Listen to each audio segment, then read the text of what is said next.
Hello, hello, everyone. Welcome to Auntie Derek's Daytime Tea, where we discuss the latest celebrity tea in the news. And we do it live every weekday at 12:30 p.m. Eastern Standard Time on Chatmosa. I'm your host, Auntie Derek, and today is Tuesday, November 25th. And with me on the mic, I have some lovely co-hosts, my Libra Queen, my gorgeous moon, and my favorite Taurus. Hey, y'all. Hey. And Hello. yes, and I just wanted to give you all a kind reminder that we are currently doing our hot tea cold cash giveaway. Yeah, so like my babies would like to say, some cold cash for that ass, honey. So for the giveaways, terms, and conditions, head over to auntiederek.com /hot tea cold cash. Again, that's auntiederek.com /hot tea cold cash. How you gain entries for that $100 giveaway every week up through January 19th. You RSVP to every show. You get an additional entry by attending the live show and staying in its entirety. If you were to share my show on social media and use the hashtag Auntie Derek, that gets you an additional entry. And be sure to subscribe to a bitch at auntiederek.com to keep up with us.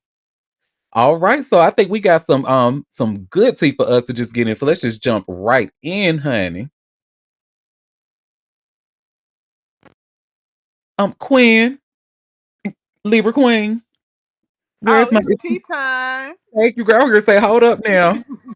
You know, we gonna have a talk off after the show, honey. We need to do some rearranging. Where's my Moon, Moon, get my project manager, because girl, we got to make some adjustments, honey.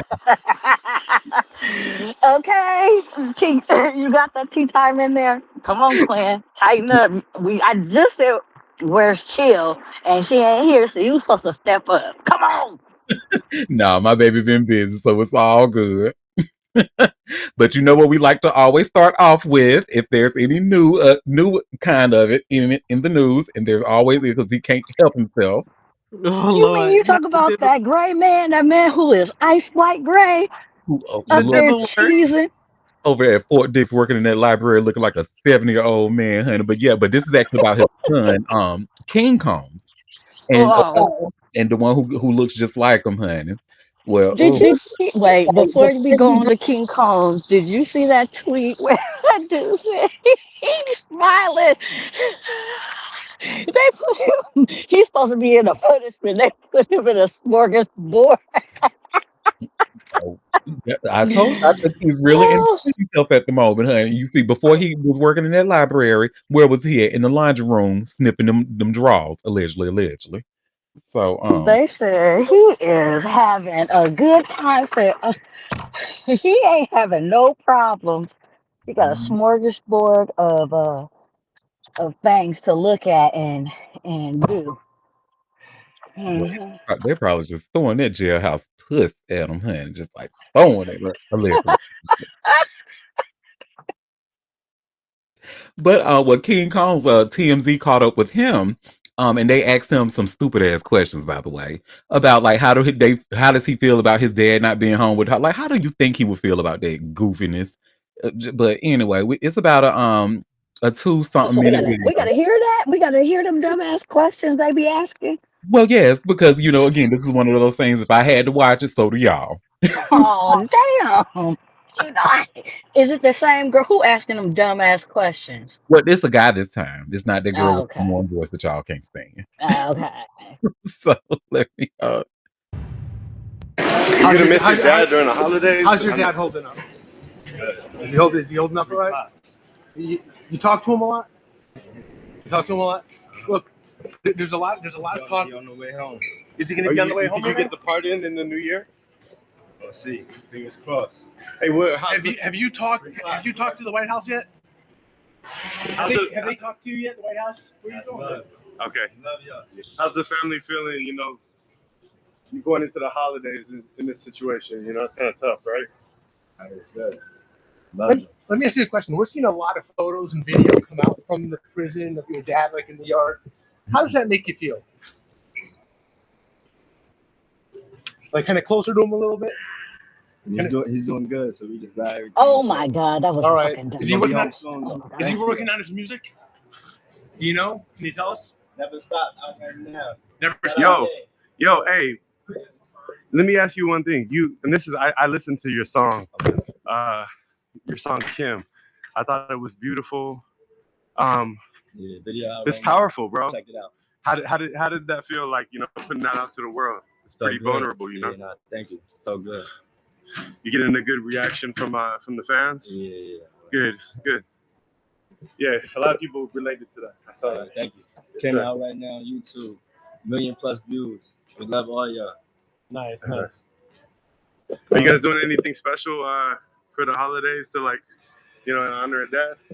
So what? Are you guys doing anything special, Thanksgiving or Christmas to honor Dad, We're gonna pay the Diddy free joint. The whole Christmas, whole Thanksgiving.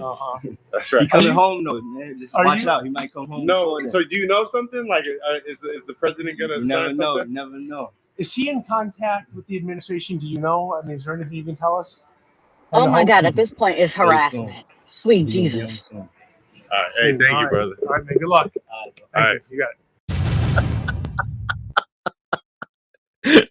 Moon had enough of shit. All them. I felt berated. God damn.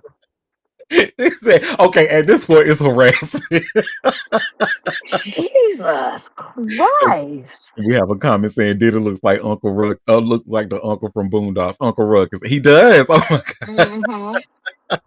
Go ahead. I don't know where Harvey gets these people. He needs to get a project manager himself and reevaluate some things, because the way they were asking those damn questions, and then he tried to turn it, oh well, about the song about your mom, Kim. A lot of people can relate. Shut the fuck up. Like, good and goddamn well you didn't listen to that. You listened to that song for like 30 seconds. Then all of a sudden you want to ask questions about it. It's just so disingenuous. I hated it. So much. Yeah, Harvey need, I don't know, they need better skills, because that was the most annoying, overly, like, I felt harassed. I felt harassed listening to it. Ugh. I'm sorry, my bad. But no, girl, when you said, oh my God, it's harassment, I was over here cackling. Because I felt berated. Like, calm down. And King Combs, Christian, baby, you can go ahead and uncross them fingers. Or if you gonna keep them crossing for something else, because your daddy is not. I mean, unless he knows something that we don't. Like, are they in talk? Because Trump is so. So we don't. It could be the biggest distraction this week. Who knows? Mm-hmm. Who knows? That could happen. Yep. Go ahead, favorite Taurus. The only way that's going to happen is if Orange Diaper knows that Tootsie Roll knows something about him, so he wants to give him a puppy as well, quote unquote. That's like the only reason why I can see. Reason how I can see that happen, because otherwise it doesn't make any sense. Like, he don't give a fuck about anybody but himself and his self-interest. And this is not alleged. I know this is a recorded line, but we've seen it time and time again. Time and time again. Right. So unless it has something to do with him that's going to benefit him, either with this whole whatever he got he's doing a lot of assing, a lot of ass kissing. I said that so backwards. Yeah. Yes, I'm sure, because he want him to apologize. He want him to say, "Uncle, honey," because he treated me so bad during the elections. I mean, I don't know. I mean, we used to be good friends. And Will,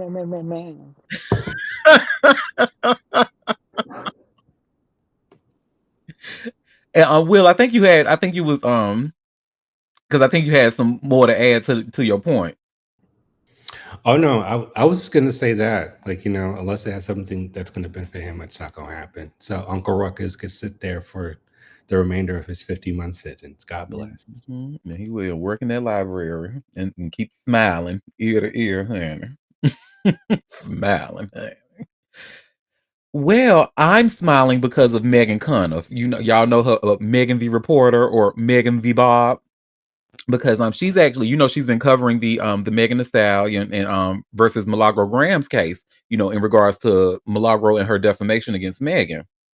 And I have this article here from All Hip Hop. Let me get that for us here. And you should see where it says Megan Thee Stallion disses Nicki Minaj during explosive trial. So, Megan Thee Stallion delivered devastating testimony about Nicki Minaj's brutal diss track during her federal defamation trial against blogger Milagro Grams in Miami this week.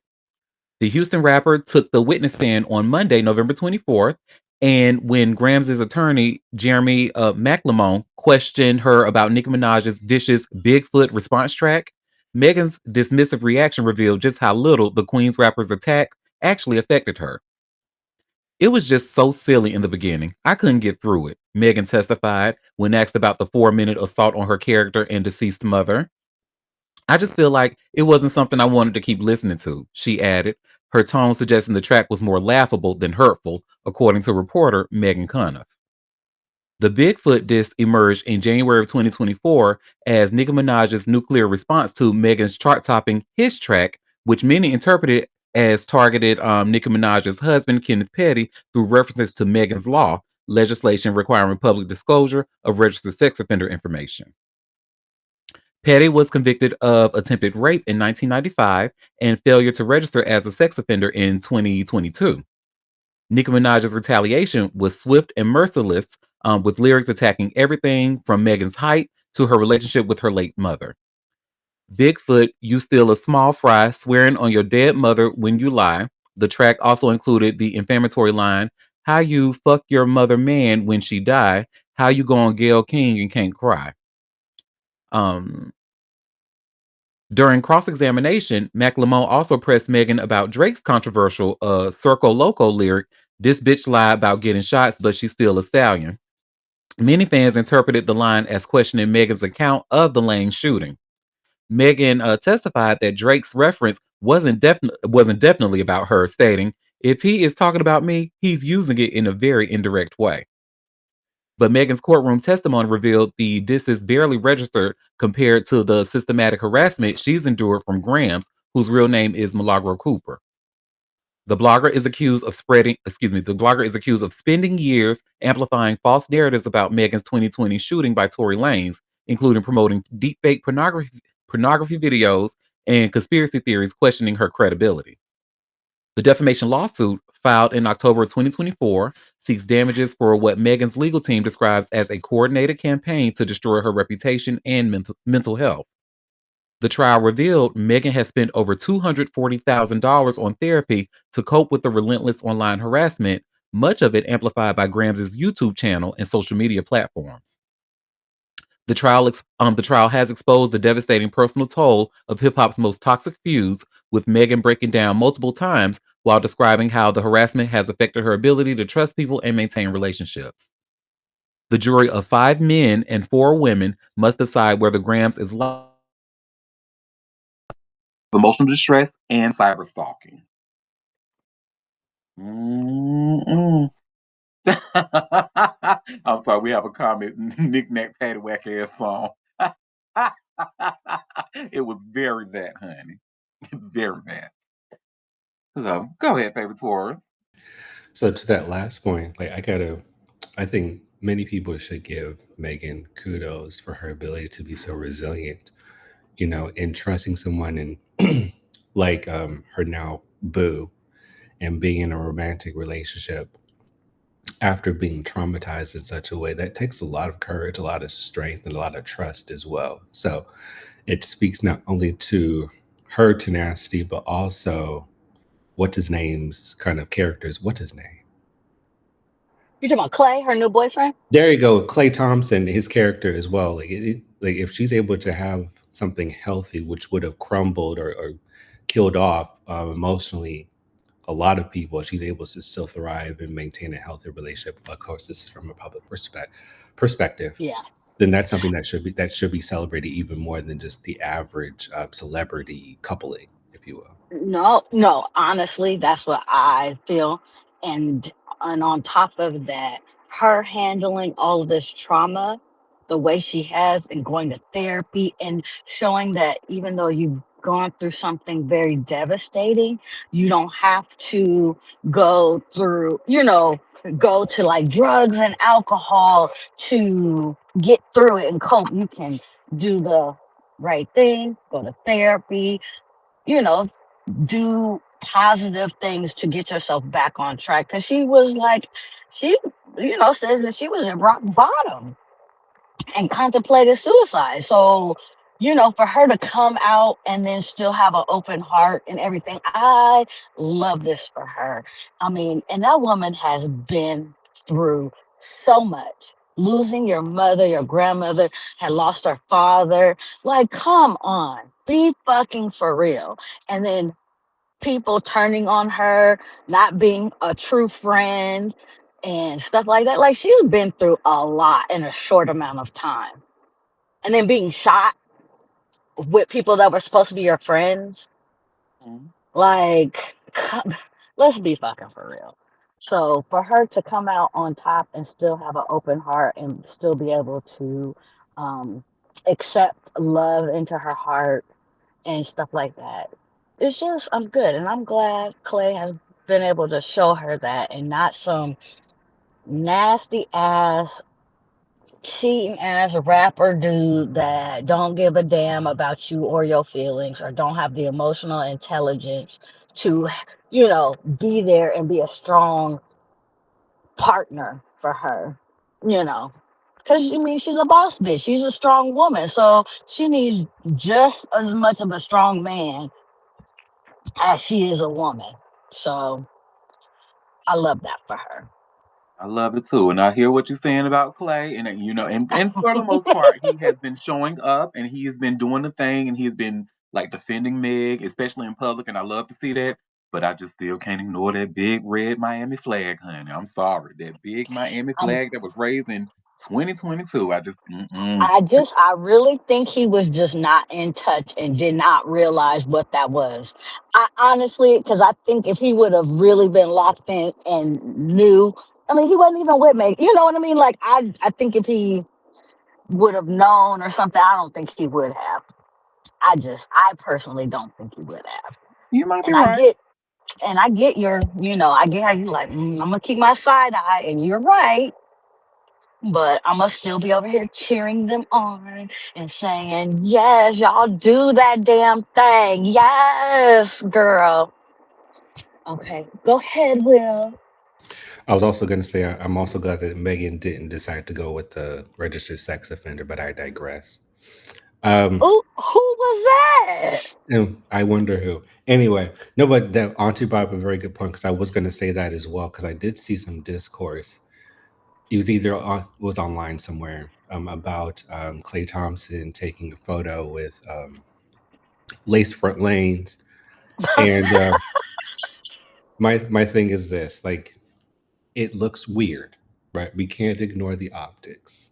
Don't want to negate that. However, comma, it would be remiss of us not to consider that they have had extensive conversations about that and where he was coming from or what he knew or didn't know about the situation. So in order for her to, Agreed. especially doing something, well, excuse me, experience something so traumatic at the hands of Lace Front Leprechaun, I'm pretty sure that they have had extensive conversations and they were still able to move forward, which again speaks to Megan's Hmm. resolve and resilience. And to quote Zachary Campbell, Black women, end quote.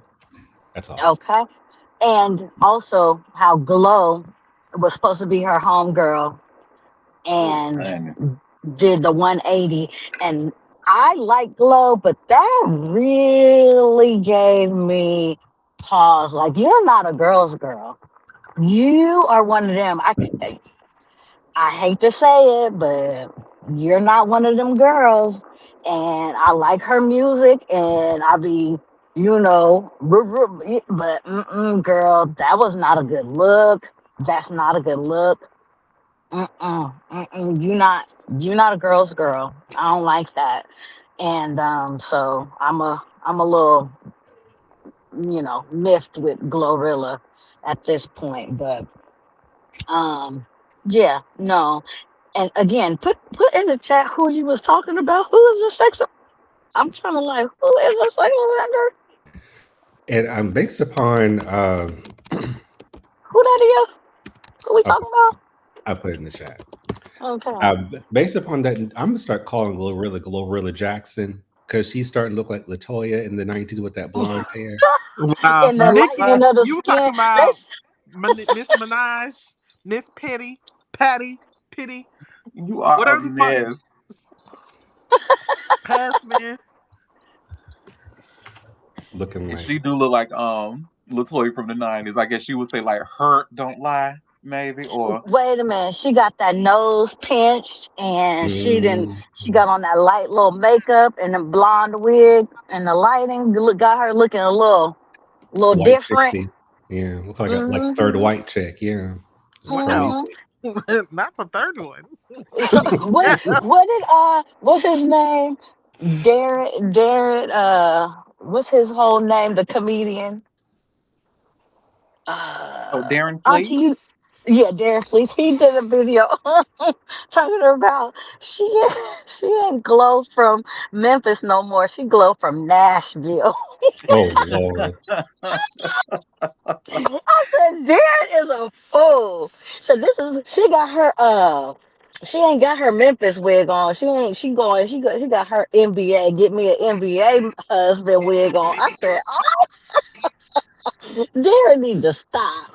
I love Darren Fleet. Shout out to Darren Fleet, baby. That's North Carolina right there, baby. And you know what But he I always mean, says? where's the lie, honey? Where is the lie? He always says, "Oh, and it behooved me to tell you this."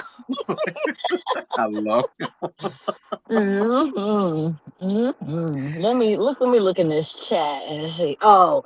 You was talking about Mm-hmm. Myrtle's husband. Oh yeah, Mm-hmm. Well, while we're still cause talking about that white lady, because I'm just giving y'all a heads up. The next two stories are about her. Mm-hmm. Myrtle. Yes, child. Child, Release that's what her us. new name is for me, Myrtle. Release us, please, Jesus. But Mm. if I promise they're good stories, like this one, her and her You Let me. said problematic. good. I want to Your drag tasting her. good. I want to Your drag tasting Myrtle. good. I'm Well, not done dragging Myrtle to hell. Let's do it. Come you on, let's Oh. and go. you're right, Libra Queen. I have great taste. Thank you. Please. Mm. Wait a minute. Wait a minute. Questionable. Wait a It's minute. questionable. Well, I'm out of it. Y'all ain't gonna do Auntie like this. Mm-mm. I And ain't I a part will. of it. it's And I okay, will. baby. Auntie has a degradation kink. It's all love. I love it. It is, and you do, and that is fact. But y'all should see here where it says her keeping talking about Myrtle and her problematic ass husband. But where it says judge intends to order the sale of Nicki Minaj's $20 million mansion over unpaid assault judgment. And this is by way of hot new hip hop. By who? Her husband assaulted somebody. Remember that security guard that in Man, Germany, the German security guard. bitch, this nigga costing you your $20 million house. Yeah, You see it. You listen. you Well, wanted a man so damn bad. Nicki Minaj, who now moving forward, we will be calling her Myrtle on this show because I love that. Thank you, favorite Taurus and Moon. No problem. Myrtle has faced no shortage of legal woes throughout her career. Now, one of them is finally catching up to her. Back in 2021, the FemC and her husband, Kenneth Petty, were sued by a German security guard named Thomas Weidenmuller. He alleges that the company attacked him backstage at a concert following a verbal dispute, leaving him with medical bills and long term injuries. I felt a blinding pain in my head, neck, face, and jaw, he alleges. I could tell in that instant that something was seriously wrong with my jaw. Per the suit, he allegedly had to have multiple surgeries and stay in the hospital for 10 days. I now have 5 plates in my jaw, and my jaw has not yet been fully reconstructed. The doctors must still insert implants into my jaw as part of the reconstruction process. In the interim, the doctors have inserted donor bones from a deceased person into my mouth in order to preserve space for the future implants, he alleged in a sworn statement. Reportedly, Nikki and Petty failed to respond to the lawsuit, and Mueller was awarded $503,318.02 default judgment as a result. That 2 cents is killing me, and I'm sorry. Okay, I was like 2 cents. What? But Mueller hasn't been able to collect his money, however, prompting him to ask Los Angeles Superior Court Judge Cindy Panuco to take some extreme measures. In October, he requested that the judgment be satisfied through the sale of Nikki's $20 million Los Angeles mansion. Yesterday, November 24th, Rolling Stone reported that the judge intends to grant his request. My tentative is to grant this, she stated during a hearing this week. I just want to make sure we're getting it right. From there, Judge Panukua said that all the court is waiting for is a statement from Bank of America that shows how much of Nikki's mortgage she's already paid. As I understand it, that's the only piece missing. Everything else looked good, she noted. A follow up hearing has been scheduled for January 22nd, where Judge Panukua will enter her ruling. So just like Moon said, that old problematic registered sex offender who failed to register as a sex offender back in 2022, honey, that motherfucker is costing you money. And not just any little bit of money, costing you green money, honey. Oh, we have a comment. Why she got one nail on? And y'all are hilarious. Child. That is a mess, child. I couldn't, and I just couldn't, me as a person, right? I just couldn't even put myself in that position in the first place. Somebody who has a charge. Now, it's one thing to have some drug charges, marijuana charges, hell, even fentanyl charges. I mean, that's one thing. But for you to have rape charges, first degree, second degree, whatever degree rape charges, whether it's back in 1995 or whenever, and you still, this is the person you choose to marry? Like, girl, girl, girl. But then somebody did wake up, you know, when it comes to her family, like the men in her family, like that brother. Mm, And that's probably why her ass is while she's like trying to cozy up, with the Trump administration and all that, and speaking to the UN about alleged persecution of Christians in Nigeria and all that. But not that's actually goes into our next story. But before I do that, favorite Torch, you had your hand up. Oh no, you already clocked it. I was going to mention her family as the men in her family as well. So Mr. What's his name? Jelena Mirage. And if y'all don't know, honey, no, just Google his name. That's all I'm gonna say about that. But Godfrey, who happens to actually be one of my favorite comedians and comedy writers, TMZ actually caught up with him, and he was nice enough to talk with TMZ because that's just the kind of person that Godfrey is. He's a really, really Ew. nice person. Okay, not too Ew. much. Not too Ew. much. Ew. Ew. I Not too want a much. cosplayer who always got something to motherfucking say. Oh, Please. Who switch sides when it's motherfucking convenient. Please. oh, oh. Well, it's funny that you say that, Libra Queen, because that's what he's actually accusing Nicki Minaj of doing. Because with The him, call is coming from inside the house. The pot is calling the kettle black. That's oh, crazy. oh, oh, oh, or the pot is calling the kettle Nigerian, honey. In this case, because Hello. But be quick to speak on Black American people. Go to hell. well, in this case, he is speaking on Nigerian matters, and I have this Isn't link by he way of half and half TMZ. though? Who? No, he is not. Okay, calm down. All right. Oh, well, by way of TMZ, you see what we have. Godfrey questions Nicki Minaj's UN speech, doubt she's being generous. So we're gonna watch this, and I'm actually gonna use this as an opportunity to go get me some coffee. Y'all know how I do. But we're gonna watch First a of quick. all, is that a typo on their end? What they doing? Where you see the typo? Doubt Godfrey. she's being generous. Oh, Is it supposed to be genuine or I uh, think so. I think that's supposed to be genuine. who released this? Who are people? You know how Harvard got them under. So they putting this This, content out there, huh? They was like, I look, guess, child.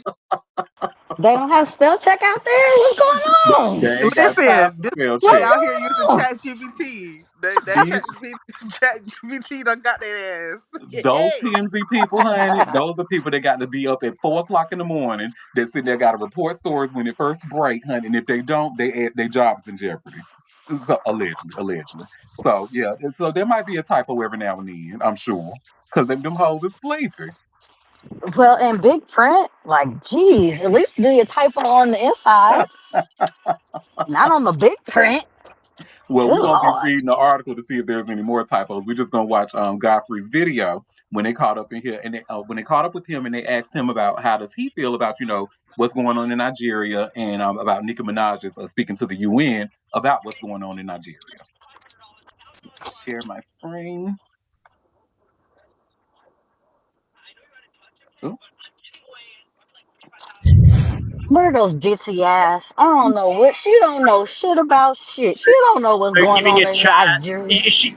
I didn't know. Is she Nigerian? Or she got heritage? I Or mean, she's Trinidadian, she's Caribbean, but I wouldn't doubt that she has Nigerian blood in her because I think a lot of people doing their 23andMe and stuff, there's a lot of people that have a lot of percentage of Nigeria. A lot of West Africa is in the Caribbean. So she's a Caribbean woman. Her speaking on Nigeria, I think that's important because there are people being killed, like Christians being killed. It's like Palestinians and it's like all the stuff that's happening. Yeah, I think it's cool that she spoke on it. Yeah. But I was a little confused about her being on Trump's side, and it was like a Republican. She's amongst the Republicans, and I was like, well, they've already caused enough trouble. This MAGA thing, it's just it's just symbolic of a lot of negativity, a lot of racist and sexist, and just a lot of homophobic, rhetoric that goes on with that. So you were I'm not confused when sure. you saw her I there? was a little confused because I'm like, she's already spoke badly about other artists, and she's just been on this rampage of shitting on other artists. And I'm like, now you're like going on for a cause. I'm like, is it for attention seeking? Because if she's really speaking on the inhumanity that's happening in Nigeria, I'm all for it. But can't you do it with the Democrats? I'm not saying Democrats are. Well, they're not in any power. greater. They're not in power, so maybe she's doing it. Or maybe because she's trying to get a leg up, or maybe she's trying to get somebody out of jail or out of trouble, trying to get a pardon, because it just looks so sudden. Like, wait, Nigeria? Maybe she was like, what can I find? What cost? Nigeria. Let me speak on that. It just didn't look genuine, but if it is, if I'm wrong, more power to her. But I'm still like scratching my chin, like, what are you up to? What yeah. are you up to after all the negative shit you've been saying about artists in America? Now all of a sudden, Nigerians. Has anything come of it? I don't think so. I don't know. I'm waiting. I don't know. Everyone's like, Interesting. Yeah. I would have thought you'd be better to give us talk about I'm not as popular as she is. right. I just have this emoji. You know this emoji? Oh, That's my bestie. I love that emoji. Looks good.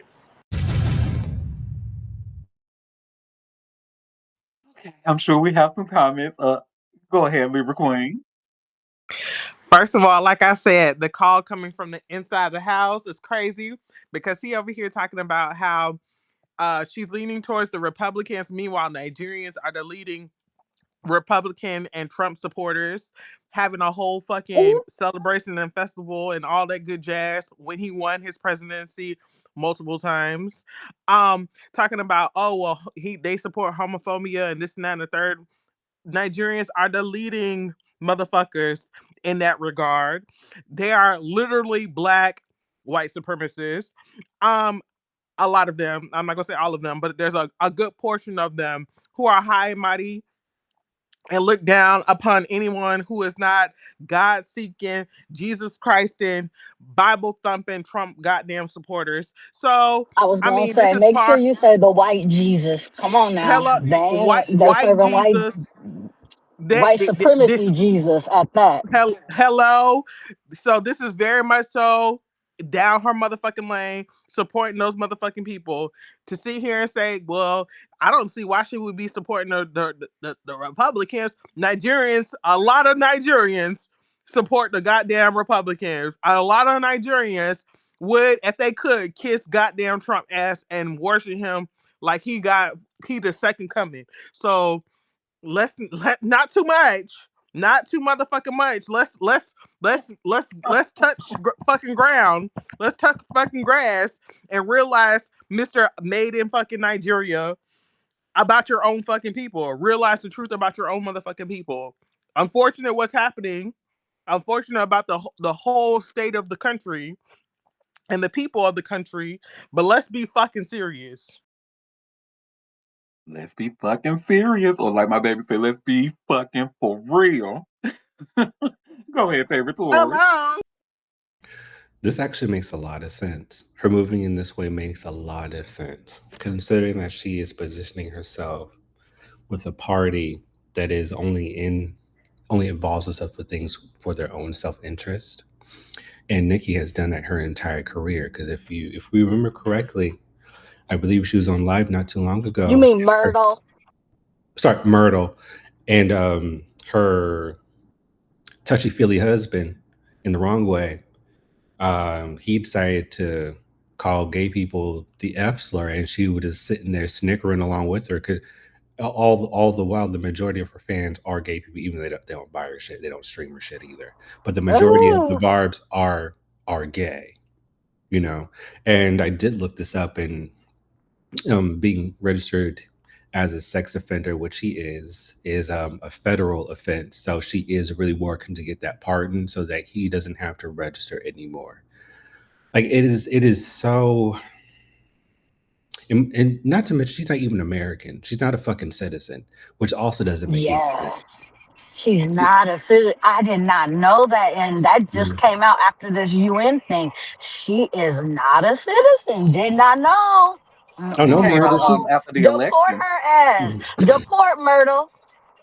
And she's trying to not have ICE on her knocking on her doorstep either as well. So she is ultimately fighting for survival. So none of it is genuine. Most of it is for her own preservation, or the preservation of her chosen family.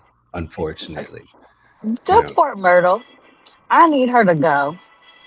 Well, I don't She think she ain't. will, because if you think about it, and considering the people that this administration is trying to I coddle know. and appease, she falls in line with that, even though she is a woman I darker than a mean, paper bag.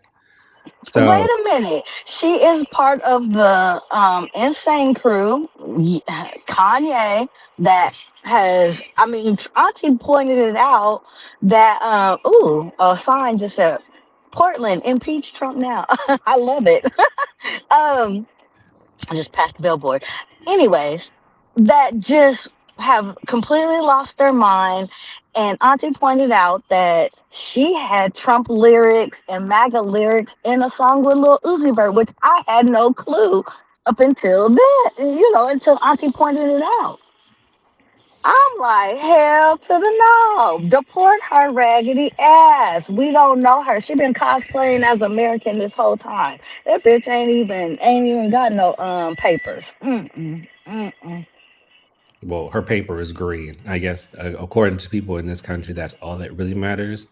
And again, that's performative within itself. Because if you look at the history of her trying to get in good with Jay Z and Rock Nation and failing every time, Kanye West was the next best thing. So let's call a thing a thing. You know. So Mm-hmm. her moving in this way is not at all surprising to me whatsoever. It makes a lot of sense, and I want more of it for her and the fallout as well. I want whatever it is that she is gonna reap. I hope she gets it Mm-hmm. tenfold. Tenfold. You know what? Myrtle needs all of it. And I'm sorry. And, we got a sex offender president. I'm not sure he's not gonna not pardon him, but that won't stop him from still being a fucking sex offender. We know he is not to be around the children. Mm-mm. Oh, Myrtle. and I'm just seeing this comment about Godfrey that says, "Oh, he is such a coon, an unfunny coon." Oh, so I it looks Thank like you. Wake it the fuck up. I Wake it didn't looks. know it the what? Oh, wake it the Godfrey's been fuck around for a up. while. Yeah, I've seen him like do comedy since what, the I know '90s. black. I know Yeah. black. He's behind that. Fuck him. Oh, Oh, look.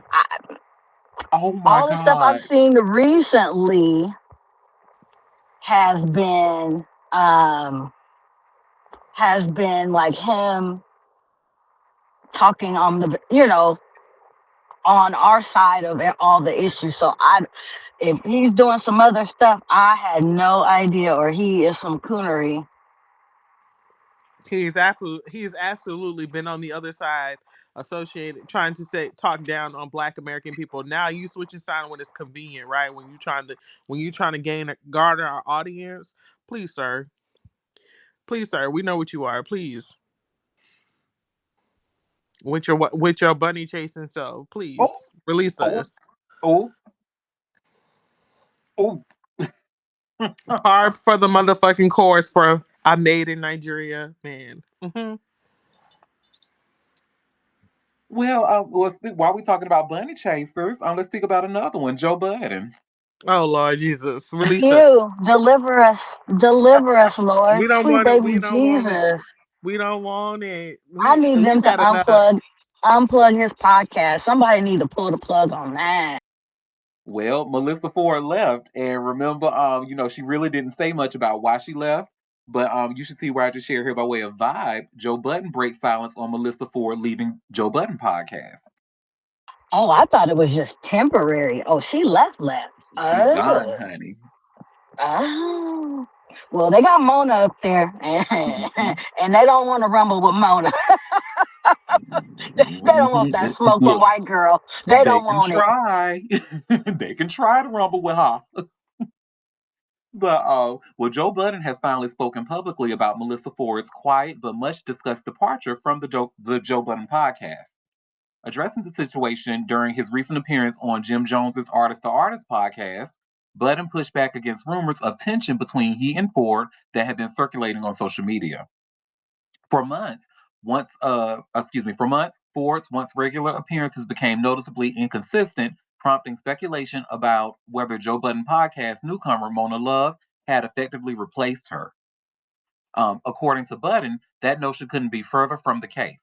He praised Mona as an asset to the podcast on her own merit. I didn't do a swap, Budden answered when asked if Mona, the newest member of the Joe Budden podcast, has taken Ford's place on the show. The New Jersey rep remained diplomatic regarding Ford's exit, but expressed his fondness of his former co-host. Melissa stepped away, and Mel was negotiating for quite some time. He explained. Shout out to Melissa. We love her. His remarks arrived at a time when Ford herself has chosen to stay largely quiet about her decision to part ways with the podcast, though she recently hinted at discomfort within certain male-dominated spaces she's worked in during the past year. In a conversation with Charlemagne the God on her own Hot and Bothered podcast, Ford opened up about the emotional toll of being surrounded by harmful viewpoints. I've had my own experiences being around a certain group of men who have exhibited groupthink, Ford said, and that groupthink tends to lean very misogynistically.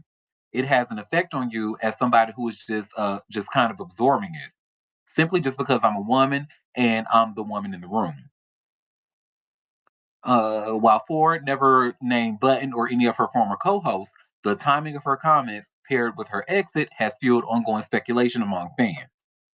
Some supporters have interpreted her remarks as thinly veiled references to the Joe Budden podcast environment, with the number one of online commentators accusing the show of echoing the tone and attitudes often associated with the Fresh and Fit podcast. Ooh, a platform widely criticized for its red pill rhetoric and allegedly misogynistic viewpoints. Ooh, not them Mhm. being compared to Fresh and Fit. Ooh. Oh, Yeah, well, it ain't too far behind. They do have toxic, misogynistic, dumb ass views. And when they brought in smarter people like Mark Lamont Hill, and they've been having words, and because you think you're speaking above me or whatever, all that stuff. You could tell that these uneducated ones that are part of group think and toxic conversations. And honestly, they try Mona if you want to. Some shit gonna get flipped around there. I can tell you that. She don't play. hmm well, and it goes on to say, Buddy's acknowledgement appears aimed at dispelling assumptions about internal conflict, though it may not fully quiet the discussion surrounding Ford's departure. For now, fans remain divided, parsing both Budden's brief explanation and Ford's point of reflection on the atmosphere she encountered while working in the podcast space. And then they have a link where you can watch Jim Jones and Joe talk about it on his podcast. Okay. Well, we have a really interesting comment. Melissa has a history of positioning herself with problematic ass men on podcasts. And Well, well, I mean, that's not the environment she needed to be in. Um, and I don't want this to come off kind of misogynistic myself. I don't want that, but you being around them type of men, you have to have thick skin. You have to have um you have to be built a little bit different. And Melissa is very more a tender, less confrontational type of female. You know, they needed a rough and tumble, like I will bust you in your shit type of female in there, like Mona, because they like to over dominate, overpower, over talk, and everything else. And and they not gonna do that to Mona. They just not, because they don't want that smoke with her. So she's literally one of them. I'm from the hood, I did hood things. I like I hood is still in me, and I will show y'all. I feel, and that's the only type of woman that can really hang in them type of circles with them, because other than that, they're gonna try and dominate, run over, down talk you, underplay your thoughts, all those things if they think they can. yep, and So we've fuck seen it. fuck them. I don't Fuck watch the them. podcast like in its entirety, but I've seen I watched the clips like I that they do put watch the online, clips. and it's usually not. It's And they usually not don't. good content. Mm-mm. No, and I don't know. And everybody's like, why is Mark in there? Like, why are you subjecting yourself to the stupid shit? Like, they too dumb. But, I guess that's like his ratchet TV, or, his place to get his ratchetness out. And I get it. But, 'cause he was like, that was it with Ish? He was like, we can go outside. Mhm. Like, you're not gonna play me just because y'all think I'm smart or I'm a nerd or something like that. Don't don't get fucked up. I am not scared of you, and I like that for him. I So saw that he called him a sucker. That was what did it. He was like, "Don't say you on no sucker shit." And then he was like, "You calling me a sucker? We can take it outside." I was like, "Oh, oh, oh, I, oh." I said, okay. Go ahead, Will. So y'all remember she was also on a podcast with Jason Lee, on the Jason Oh, Lee yeah. show, and Mm-hmm. and Who, he has Melissa? problem, yeah, Yeah. and he has a Oh, very problematic past as well. Like, the thing is, like, her being in these spaces makes a lot of sense considering her history with being a video model in the early 2000s. However, there hasn't been any. Well, she's one of the few that are still actively working in the entertainment industry in the field, in general. It's just unfortunate that she is riding this wave in a way that doesn't really speak to her past experiences because she doesn't, I don't want to say she doesn't belong, she doesn't fit well in those spaces. She is simply a face in optics because she is Melissa Ford, who was in a Jay-Z video and all these other videos from like the late 90s, early 2000s. And that's where it starts and where it ends, you know? So I've never understood or seen her provide any real value. And this is kind of telling considering how she was ultimately dismissed from both of those shows at this point. So I'm hoping, like moving forward, she's able to utilize her visibility as someone in the hip hop space that is more lucrative and where it actually makes sense. Because these two, I'm pretty sure that there have been others as well, but these two examples in particular, it just made zero sense to me outside of just Melissa Ford from music videos and hip hop, and that's it, you know. So When you said real value, my mouth fell to the floor. I said, "Oh, oh, oh." because Like, the I thing bet is, you didn't lie.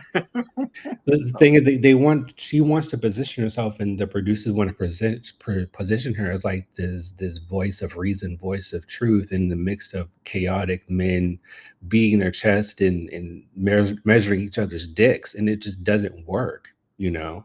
Mhm. So it comes off very, of course, this is from a consumer standpoint, of course.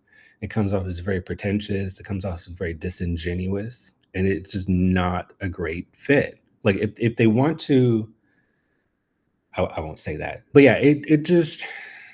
I really wish you would leave those spaces alone, and I really wish that. Well, this is a very problematic statement to have in this climate, but I'm going to say it anyway. I really wish they would stop hiring her in these spaces to fulfill this particular role because it doesn't work for her at all. It never has.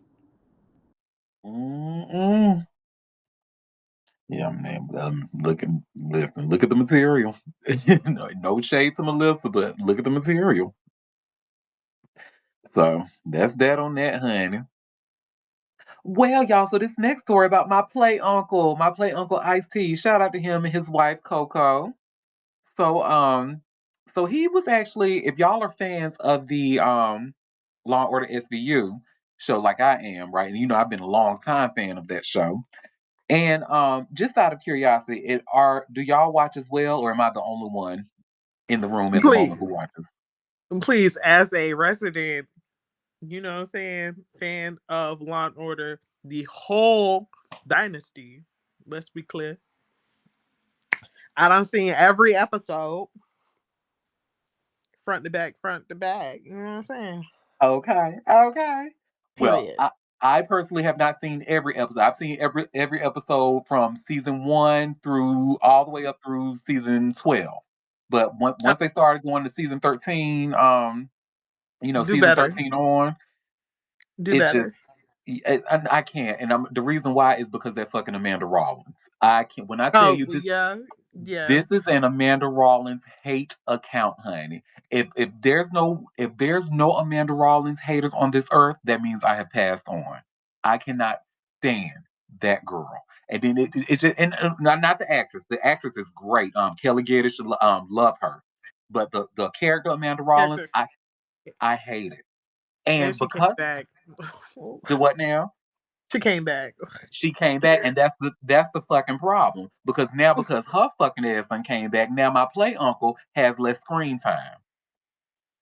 And let me get my this TNZ article here so he's actually talking about that. Wait, hold on, honey. I had lost a thing. What had happened? Who came back and why he get less screen time? What? So Kelly Geddes, who plays Amanda Rollins in Law and Order SVU, my least favorite character, my least favorite detective on the show. I cannot stand that woman, honey. Oh, I can't. She should have been fired ages ago. Who the heck? Only a white woman detective would get discovered with a gambling problem, trying to bribe people with her badge and shit. And then it was like, oh, well, girl, let's use you as a double agent. Are you fucking kidding me? Fire that lady. Get her ass out of here. Oh my God. And Olivia, Olivia, ever since her fucking ass done became sergeant, she keep on giving that white lady because that's just my favorite white girl. No, I gotta save her. And then First of all, not too much on Olivia Benson. she can get it What? too. Captain Benson can get it too. Captain motherfucking Olivia, not too much, because I fight by her, okay? Captain Listen, Benson can get it too, honey. listen, I swag about her. Hello? And then Not too much. when Captain Benson found out that when Rollins was messing around with Cariso, they should have been she should have Parisi? fired whatever yes, Carisi. They should have been fired for fraternizing, but no, she gonna get his ass promoted to the new ADA. Are you kidding me? Absolutely not. When I tell you I cannot stand fucking Amanda Rollins, she can get her ass up out of here. Bye. I And don't that's like it. fine. You can not like her all you want. But what you not finna do, what you not finna do on Beyonce Internet is talk shit about Captain Olivia Benson. That's what we not finna do. Not too much. I love her. Honey. I Because love her. listen, let's be clear. Amanda Rollins was your boy, your play auntie's partner, and he was down for the get down. You hear me? So let's be clear. Not too much on Olivia Benson for doing her damn job, okay? For And having then loyalty amongst her team. when Rollins was partners with Tutuola, honey, she had Tutuola doing all the work because her ass couldn't do shit because she's just so fucking worthless. I And cannot he was doing stand. it, and And he he was signed up for it, and that was his homegirl, and you still right. his You homegirl. right. You right. Okay. But yeah, but he was saying so Ice T was saying that the actress because we've noticed that and I actually have not been watching the later seasons, the newer episodes, but I'll And catch up this is on why you not the fan that I am. Okay. Let's look. You're You're not right. the fan that I am. So I have been because I'm telling her I just get her. I can't. I cannot with Amanda Rollins. But yeah. So they caught up with Ice T and he's talking about that because we noticed we haven't seen him. So he's saying that he's cool with that. It's no mess, no tea or whatever. But and what he's working on is making sure that he's secure for the next season. So let's just see what he has to say about everything. All right, so we got to get into your show, Law and Order. That's for you. I've been watching it for the season, and you've been a little scared. So we got to ask you, what's going on? It's just basically business. They brought Kelly back, and at the end of the day, they couldn't really keep both of us on full time, as far as budget wise. So they said, okay, what ICE will have you come in and out this year, and that way we could bring everybody wanted Kelly back, and we've got new cops and stuff like that. But I'm not leaving the show. I'm more concerned with going to season 28. So this year they said, ICE, we're gonna work you a little less. Everything was cool with me. I understood. I said, you're getting rid of me. They said, no way. We can't imagine Law and Order without you. So I'm more like, I've been on this show for 27 years. I'm not going to say nothing negative about that show. They've taken care of me for so long. So I just want to get to season 28. So what has happened, though, is giving me more time. So I got a chance to do other projects, other things. I've worked on music. So don't worry about me. Worry about earthquakes. I'll be okay. So, I'm a hustler. You give me some free time, I find a free dime. You understand what I'm saying? So I'll be all right. But I know the fans are upset. I'm kind of glad the fans are upset because what if I was missing and nobody cared? That would be something to worry about. But the fact that the fans wanted see a little bit more Finn, that's good. But I'm going to be sprinkled throughout this season. Let's just say that. Thanks for coming to Chanel's 10th birthday party. And thanks to everybody out there that has been supporting me, minus all the bullshit. But who asked for her back though? Because then nobody asked for her back. Exactly. And I was about to say, I love you. You know you my dog, but you a bold face like talking about some everybody want to kill her back. No, the hell everybody did not. Them white people wanted back. You know who wanted her back? Captain Benson. Because Captain Benson seems like she take me. No, what you're not gonna do, what you're not gonna do, okay? Because she was cool with her being on the cyber team, okay? She was cool with her being over there. Not too much. Not too much. Oh, she can go, honey. I cannot stand to take. But so and just a little fun fact. I think I might have told y'all this before offline, but I'm telling you, speaking about this publicly. So Ice T was actually responsible for me doing background work. So long story short, my mother does Coco's hair, his wife's hair. So I had a chance to meet him, and very when I tell you he is so like when you meet him, it's like meeting your cousin. He is just so very down to earth, and that's just the kind of person he is. So I was telling him how much I am a huge fan. Remember, this is early seasons, before season 13. I was a huge fan. You remember Quinn back in the day? You as a longtime fan, you remember back in the day, the new episodes used to come on Tuesday nights. Mm-hmm. And on Tuesday nights at 10. So me and my girls, honey, we used to throw Law and Order parties. We was like, oh girl, who house we going over tonight to watch Law and Order? Oh, who house we going over to watch Law and Order SVU? Who house? So we used to throw out. So I'm telling him about that. He finding it funny. So I say to him, I'm like, so listen, how can a bitch be down? I love this show so much. I said, can I come to the set? I just want to see how y'all do things. I want to be like some background or whatever. I said, I do the shit for free. He looked at me and said, no, get your money. So he pretty much directed me where I can go in and sign up through Central Casting and Law and Order SVU was my first show that I did background work on at the Westin Hotel in Times Square, New York. Honey, it was such a fun experience. I know So that's right. shout out because Ice-T said, nope, get your money. So, but I just hate that they had to bring that character back. He seems okay with it. He seems cool with it.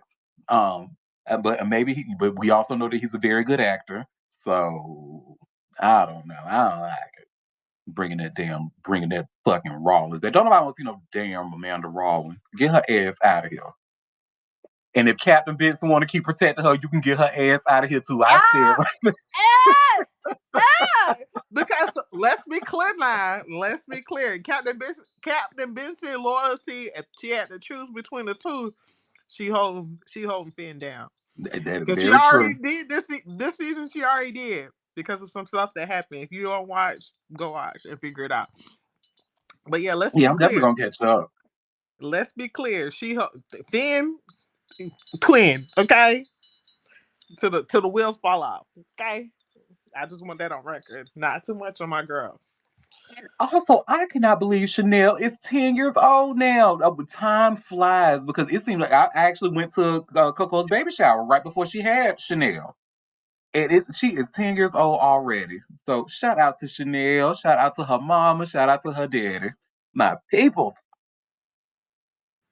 Well, that is that on that, honey. Now, let's get into some ratchet shit, honey. You know, Ratchet. She ratchet, honey. Ratchet. She Yes. ratchet. Honey, you know that old saying, dig deep and think of the messiest bitch you know. It's a man, ain't it? it surely Well, is. remember how we just talked yesterday about that girl Tori Bricks and Rich the Kid, and Summer Walker claimed that Tori Bricks had a bunch of pizza sent to her house from Pizza Hut because she pretty much Summer was trying to encourage her fiance Rich the Kid to sleep with her and continue their affair, and if she has to save her number as Pizza Hut in her phone. So Tori responded by allegedly sending a bunch of pizzas. Now Tori has denied this. She said she did not send no pizza to no hoe. But now Rico Reckless, y'all remember he is actually Summer Walker's ex. They actually just broke up in May. And he's actually coming out talking now. And y'all should see I just shared by way of hot new hip hop. Rico Reckless claims Rich the Kid was paying Summer Walker's bills, bitch. Child, I'm like, these niggas is messy.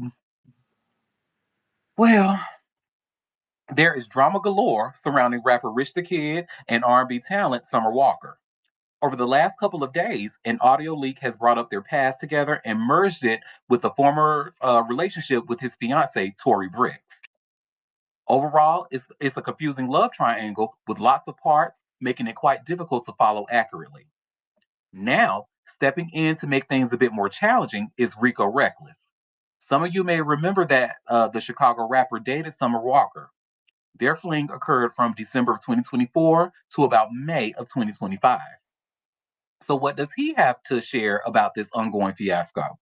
Well, per an engagement on social media with Adam22 caught by DJ Academics, he's got some juicy claims. Adam tagged Rico in an Instagram post, assumedly tied to the recent revelations about Summer and Rich. Rico then replied to the hip hop media figure writing, "This who I got her from," with two laughing emojis. "They was fucking when I met her." He continues, "He be paying her bills," with two laughing emojis. "I got in and out. She be calling my phone too, but I don't go backwards. I got a new girl." Mm-mm. If that is true, that definitely adds another layer to how serious Summer and Rich were during their time together. The calling my phone comment seemingly alludes to the New Freezer's artist's claims that the finally over it singer still tries to call him to this day. However, he claims that he doesn't pick up and that he's not giving his ex fling another shot. As for the exact audio, Summer Walker, while admitting she was happy for Rich and Tory Brick's engagement, was essentially only going to remain that way if they continue to keep their ongoing. I'm sorry, if they're indeed to keep their thing going behind the scenes. I'm sorry, they got the way they wrote this paragraph was crazy. My bad, y'all. Anyway, in fact, she says in the clip that she doesn't care if Rich kept her name in his phone as Pizza Hut. This has led to some nasty exchanges between Summer and Tori online, with the latter asking her to keep her mouth shut. Because Rich has been dismissive towards Summer, she's been trying to throw him under the bus and implore Tori to be mad at him instead. It's worth noting that the musician's affair, so to speak, occurred during a time when Rich's relationship and Tori was on and off. Mm-mm. Mm-mm. Messy, just messy, honey. Yeah, but some women okay with being side chicks, honey. You just I as some listen. I be trying not to judge, but it's something like if you just doing it for fun, that's one thing. But you are like making that your person, like for you to sit there and tell that man to, oh, we can keep it popular. Just say my name is Pizza Hut. That means like you really have no problem being second, and that's really not becoming of an Aries. That's usually not an Aries trait. I'm just speaking from experience. It's one thing to have some fun, you never on somebody's husband, something like that. Not saying that I ain't saying I did anything like that. I'm just saying. But Where is Ham McQueen and here? I'm so glad his fucking ass ain't here right now. Y'all No, have no wake it idea. up. No, wake it up. Wake it up. Wake it up. Wake it up. I'm so glad his fucking ass ain't here. Hopefully he's somewhere spending his $100. Well, yeah, that's that on that, honey. Nasty, nasty, and messy. And Rico, you could have kept that comment to yourself, honey. Talking about they was fucking when we met, and he was paying her bills. I got in and out, but she be trying to call my phone too. Oh my God, messy. Whew, child. That's That's that on ultra that. mess that you had there. Mm-mm. It's a ratchet. Well, while we talking about R&B singers, let's talk about an actual good one that most people like. Brandy, the vocal Bible. Well, Kaylani, honey, Kaylani has some very, very kind things to say about Brandy. She wants to make sure Brandy is getting her flowers while she's here, and she's making sure that she is here to give them to her. And I love this. And y'all should see where I just shared by way of vibe. Kalani says Brandy should be on every R&B singer's Mount Rushmore of vocalist. And baby, when I tell you she is not lying. If you want to be a good R&B singer, then you need to study Brandy's technique. Period. Period. Go ahead, favorite Taurus.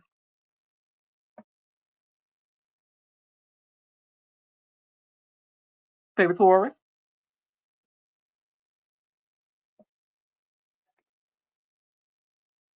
Uh-oh, is my mic not working?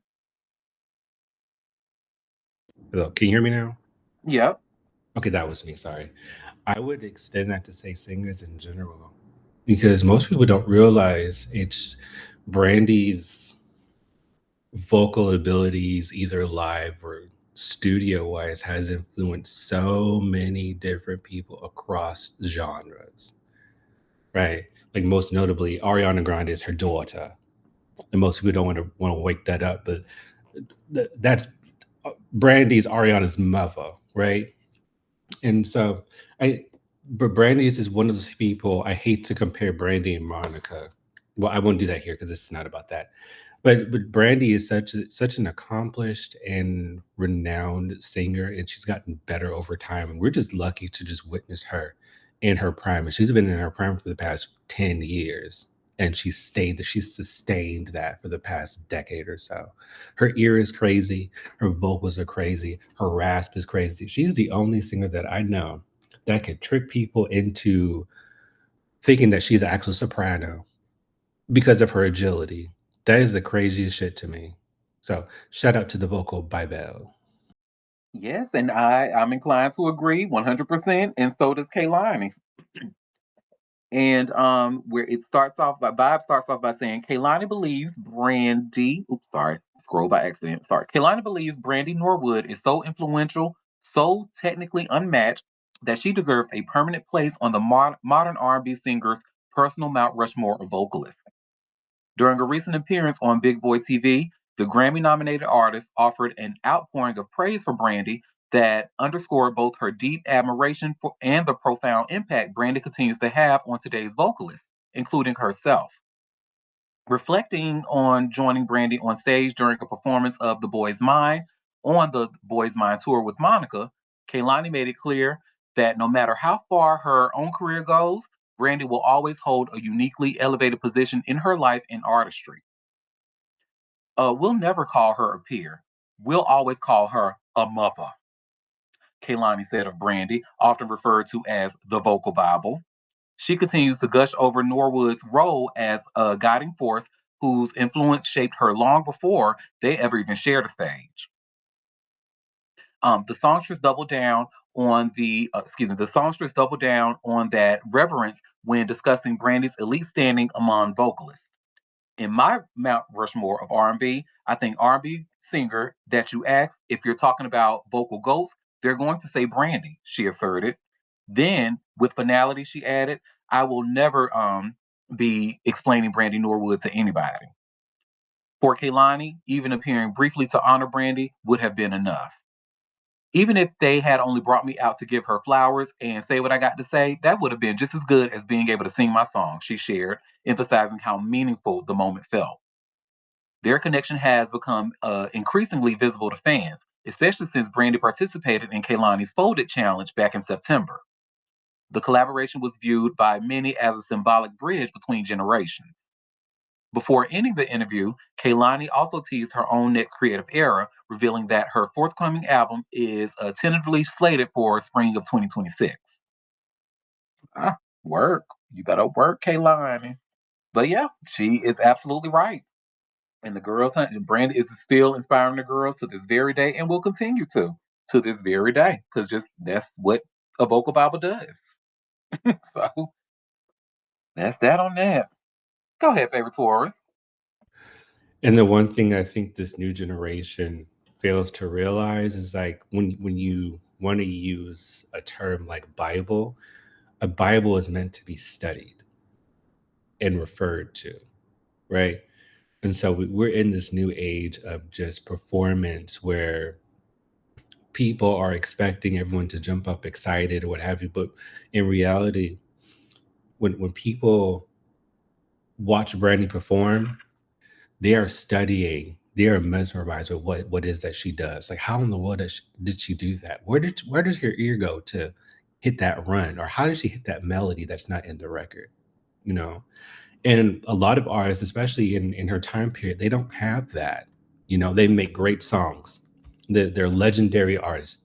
Cannot take that away from them. But Brandy is set apart in the fact that she is meant to be studied, and not many artists are meant to be studied. I put her in the realms of like a well, I won't say that, but I put her in the top echelon of artists who are like it. You know what I'm saying? So Mhm. Brandy is one of one. She'll never be duplicated, emulated, any of that. Love her down. Human is still terrible though. Anyway. You better you. I will reach through this damn screen. You're not gonna get not too much on Brandy's best album, which is Human, by the way, that was released in 2008. Not too much on her best album, or was it I thought 2009? it I was. can't I remember. thought it was the moon. Absolutely. I thought it was moon. Well, Moon is second. The first is Aphrodisiac, and then Human is at the bottom. Up the Now, list. Full Moon, what it is it's a good. It's not my top favorite Brandy album, but what it is very influential because if you notice, a lot of songs, even to this very day, still sounds a lot like Full Moon. Production, layering, background vocals, all of that. Mm-mm. So, Full Moon, and then her first album also.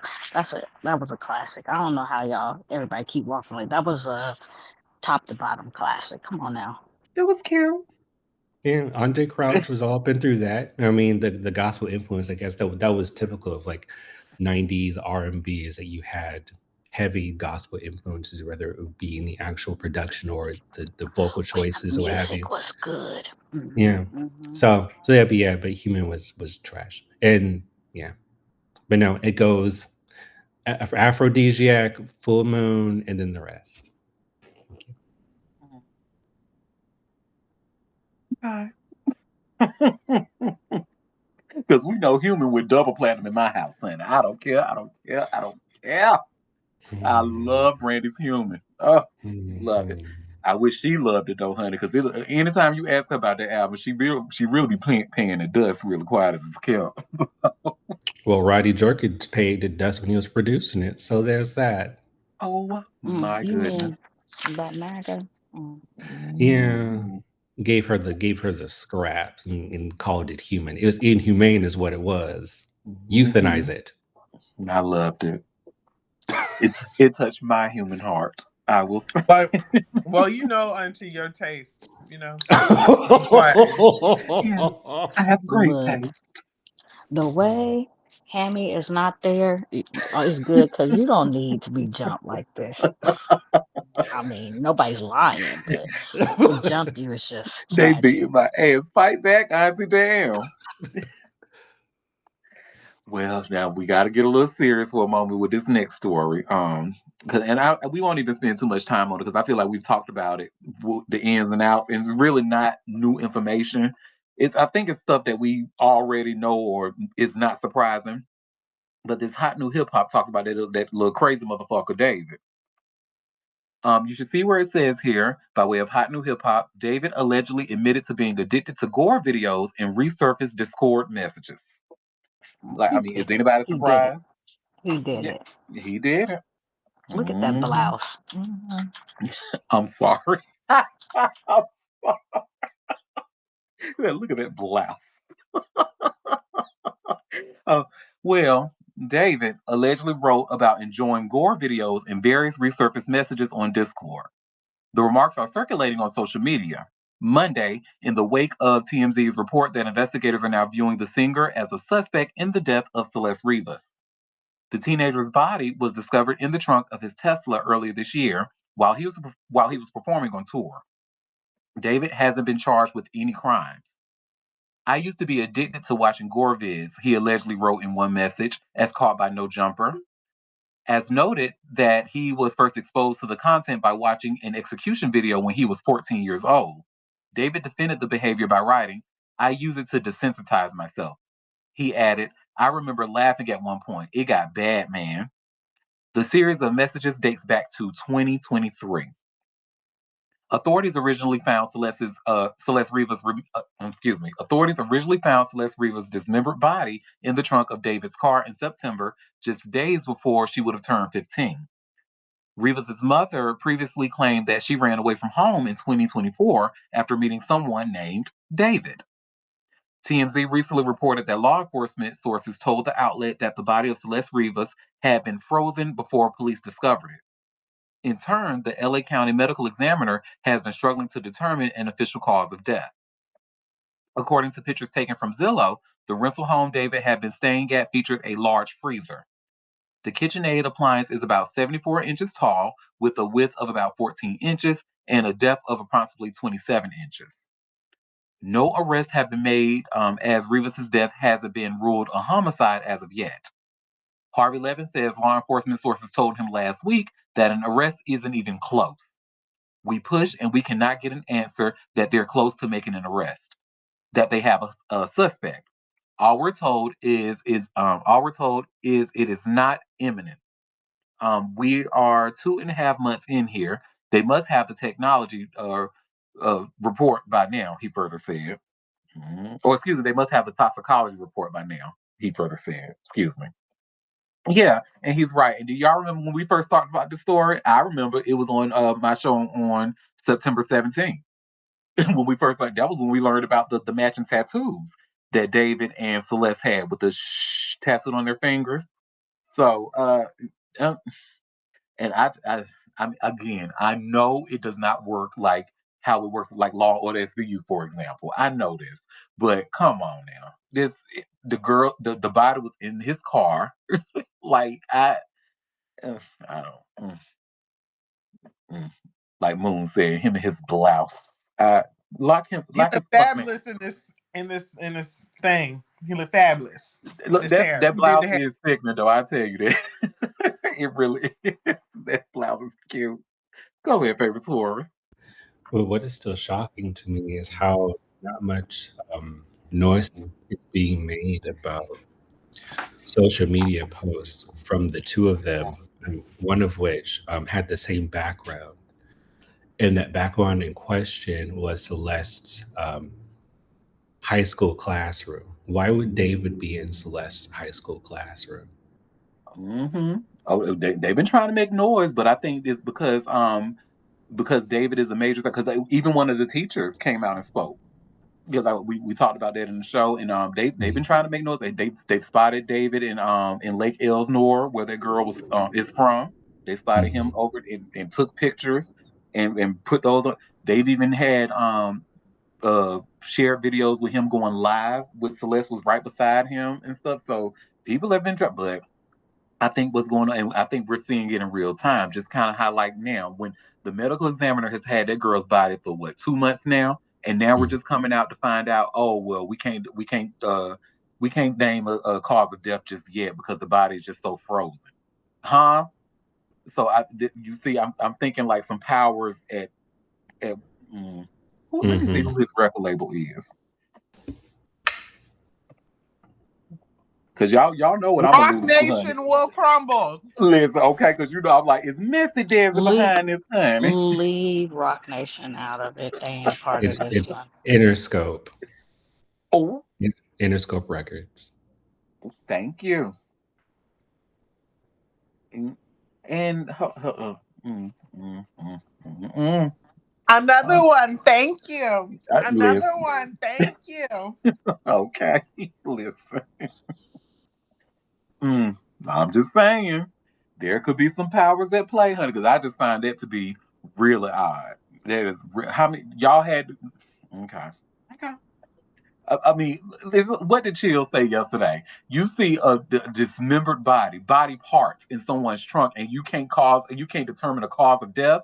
She was killed. What the fuck? It was a homicide. Like, I huh? know. They want to be specific, like, oh, she was strangled before she was murdered, or she was stabbed. They want all of that. But Well, it's murder.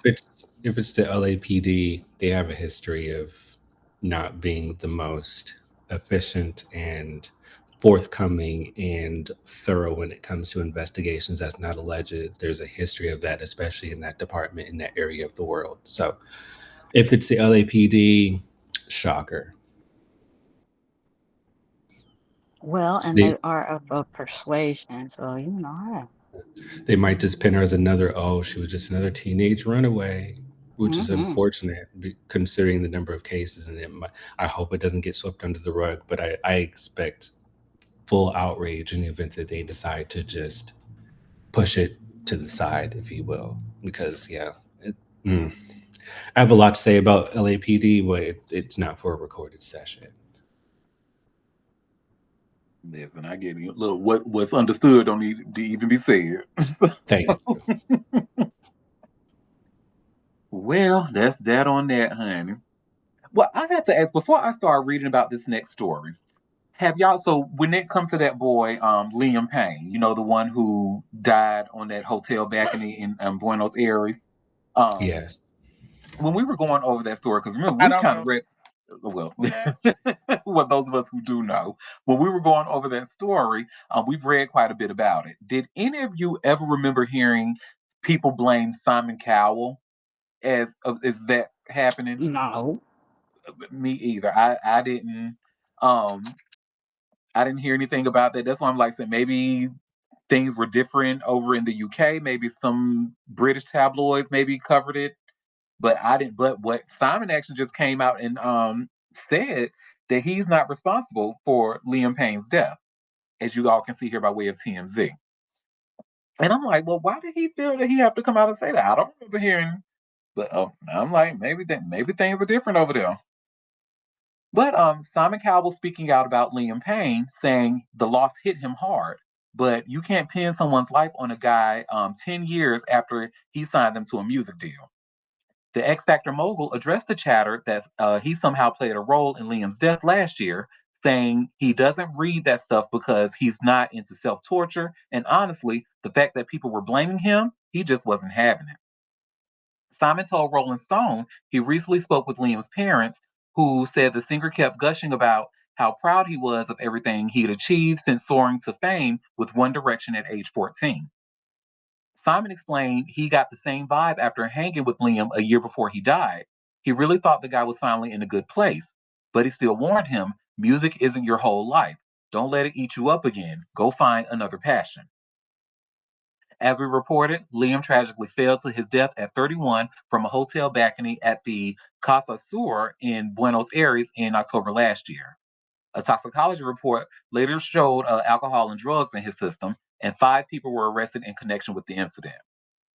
Yeah, I remember talking about the people who were arrested, like they were drug dealers, delivery boys, the hotel employees and stuff like that. But Simon Cowell's name never came up in any of my reading. So hey, I just found that to be odd. Go ahead, favorite Tori. It is very odd because the thing is, for those who aren't familiar, Simon Cowell was a judge on the UK version of the X Factor, and Liam and 3 other solo artists were on the show as well as contestants. Simon was the one that put them together as a group and called them One Direction. And so it's odd considering like there hasn't been much relationship between he and those 4 individuals since the show, even after they broke up. So at this point, they're grasping at straws, and as of course we know, stan culture is out of control and egregious. So they will find and point the finger at anyone to kind of air their grievances. It's more projection than anything. I'm not I'm not making excuses for Simon Cowell. I'm just stating based upon my experience on viewing how the majority of folks who operate as stands operate in these digital spaces. And so that's the main reason why he had to come out and make the statement, because people were essentially attacking him, saying he could have saved Liam's life, when in reality, Liam was a grown ass man that made his own decision. Not to say that he was responsible for his own death. We don't have that information available. It's just confusing how easy people will pinpoint someone and not take into account that the people that they are actually huge fans of are fully functioning adults, with their own autonomy as well, and that's often missing in those discussions. Yeah, okay. Well, I was actually just educated because that was certainly a blind spot of mine because I didn't take into account with the stan culture and stuff like that. And I do know that One Direction had, even though I don't, One Direction's music isn't for me, they had a massive following. And a lot of them would tend to have been like young white girls and stuff like that. So yeah. And I'm sure they probably were very brutal in those digital spaces. So okay. Well, thank you. Thank you. See, this is why I love having y'all here with different opinions. Because I would have never thought of that. I was just here thinking about just the stuff that I was reading, and yeah, because people who are writing these stories, One Direction isn't for them either. For the most part, these are like grown ass, college educated journalists who are writing these stories. So yeah, okay, wow, thank you. Well, let's get into some messy divorce business, honey. Well, this doesn't. I don't know if this was messy or not because it took a long time. That's for damn sure. But Oscar De La Hoya, honey. So I have this TMZ article here, and you all should see where it says Oscar De La Hoya settles divorce with ex Millie Corretter. And if I'm saying her name wrong, please forgive me. So it starts off by saying, better late than never. 3 years after filing for divorce and 8 years removed from their split, Oscar de la Hoya and his wife, Millie Corretter, have settled their dissolution of marriage, TMZ Sports has learned. According to court documents we obtained, both parties appeared in the case and have entered into an agreement to stick a fork in the matter. And now all that's left is for the judge to sign off on the deal and make it official. While specifics remain confidential, Oscar checked the box to waive his right to receive spousal support from Millie, while indicating she should be paid according to their agreement. The docs also state they worked out their property and child support. They still have 2 minor children, but those details are also under wraps. Despite officially filing for divorce in January 2023, citing our favorite, irreconcilable differences, the two went their separate ways in 2016. Oscar and Millie first met back in 2000, marrying a short time later in October of 2020, in 2001. They went on to have 2 kids together. The 53-year-old is now happier than ever with Holly Saunders after they met at a boxing event she was working at back in 2021. Child, that is so 8 years after a separation, and then in what 3 years after to officially close the divorce. That is, ooh, child. Did they not have the time, or did the money, or did they not just fit like this? Crazy. Cause you, and then I couldn't imagine like if I'm dating somebody who refuses to like divorce their first part. I mean, of course, unless there's money or business involved or whatever, whatever. I totally get that. But if there's not any of that involved, I'm gonna think like, okay, you still planning on getting back with that person. Like you still holding out hope because why haven't you signed them papers yet? So I don't. But this is why I stay out of straight people business because it ain't for me to understand. Oh, hey, Queen of Happiness. But yeah, and I also found it interesting. So he decided to not get any spousal support from her, but he's okay with making sure that she gets because I guess they already had an agreement or maybe a prenuptial or whatever, because it said according to their agreement. So, but yeah, I just found that amount of time to finalize the divorce is crazy. Like, hey, I know divorce is a very expensive, very time consuming process. Y'all, now we done talked about De La Hoya. Now let's talk about De La Rosa. Now this is actually a very, very sad story. And I'm sharing this link by way of TMZ. And I'm pretty sure y'all don't know who the singer is. But I'm not familiar with her, but you should see where it says singer De La Rosa shot dead in parked car in LA and the suspects are at large. So it starts off by saying a young woman who was shot dead in Northridge, Los Angeles, has been identified as Maria de la Rosa, a singer who went by the name De La Rosa. The 22-year-old Latin artist was struck by gunfire in what was described as an ambush-style killing and later died at the hospital, according to KTLA TV. LAPD officials told the outlet Monday witnesses saw 2 males run up to a parked vehicle and fired multiple rounds, hitting 3 people sitting in the car. De La Rosa was rushed to a hospital where she was pronounced dead. 2 other victims in the car were listed in critical condition this weekend. It says De La Rosa was known for her song No Me Llames, just released in August. The motive of the shooting is still unknown and the investigation was ongoing. And then it looks like there's been an update that I haven't read as of yet. Let's see what that update says. It says a family member tells TMZ Maria de la Rosa was the only victim struck by gunfire. We're told Maria was sitting in the passenger seat of the car when the 2 assailants fired through the driver's side.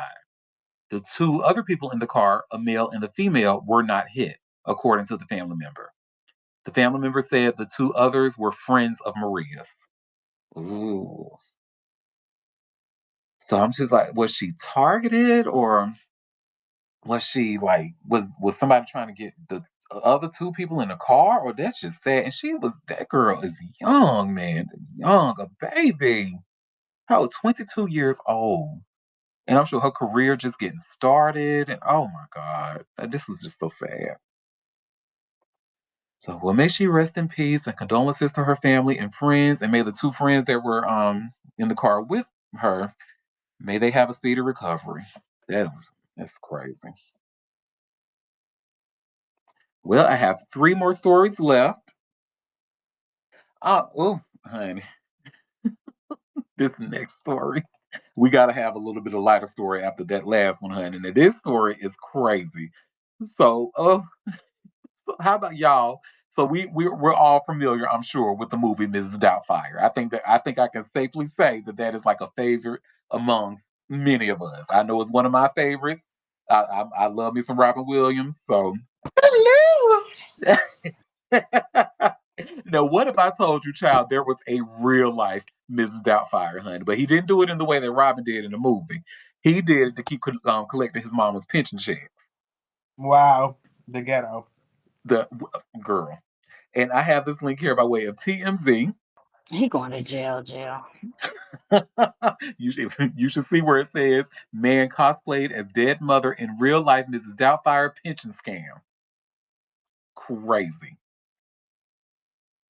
An Italian man allegedly pulled a full on Mrs. Doubtfire scam by dressing up as his dead mother to keep cashing her pension checks as her body sat in the house for years. The unnamed 56-year-old man left the dead body of his 82-year-old mom, Graciela Dal Oglio, to mummify as he pulled off the elaborate scam, according to Italian newspaper Corriere della Sera. The unemployed nurse transformed himself into his mother, wearing a 70s style blouse, makeup, clip on earrings, and all, to dupe authorities into giving him his mother's pension check and even a brand new updated ID, the outlet reports. The man was reportedly raking in around $61,000 a year from his mom's survivor pension. Her husband had died a few years early and was sitting pretty with the family's investments in real estate and land. But his mask was stripped shortly after a registry office clerk noticed Dal Oglio had quite masculine features and did not appear to be 82.